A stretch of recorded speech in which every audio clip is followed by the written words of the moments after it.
In the World Cup, I go back, I'm very ambitious. Asked lads who worked with me when I was 8, 9 years of age. I'd always be on the lads about being on time for training. A bit geeky like that, you know, I'd be, I think, a good teammate, but I want lads to be on time in training. And the World Cup, I suppose Saipan was a combination of 10 or 15 frustrating years. Again, I was the captain, I wasn't on an Eagle trip, and I thought, things weren't right.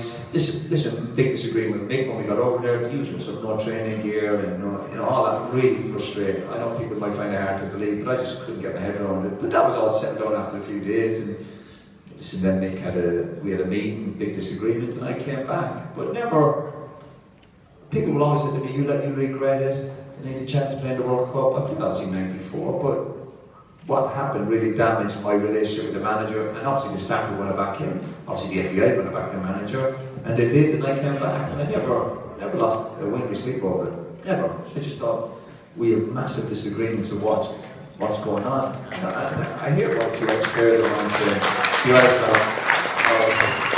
The right with this stuff. The players are coming to me most of them going, can we get this, can we get that? So that was my job. And I think if I kind of accepted all that nonsense and retired 34, a bit of a hero, and I never fell out with anybody, I'd feel a bit of a fraud. I think it's up to senior players to put their foot down with the manager, and I mean in a nice way.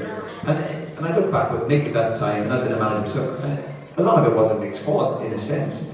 You know, you've got a committee, you've got staff, you've got a manager. It's not always up to the manager to make sure the gear is there. You know, you've a kit man. Fucking what's the kit man doing? And he's got to get the gear over there, and so the combination of all that frustrations, and then listen, you have an argument in front of people, then there's no going back. And when people accuse me, and my biggest problem, and I know a lot of players are the same, I played a lot of games when I was injured, which I shouldn't have done, the usual stuff, you know.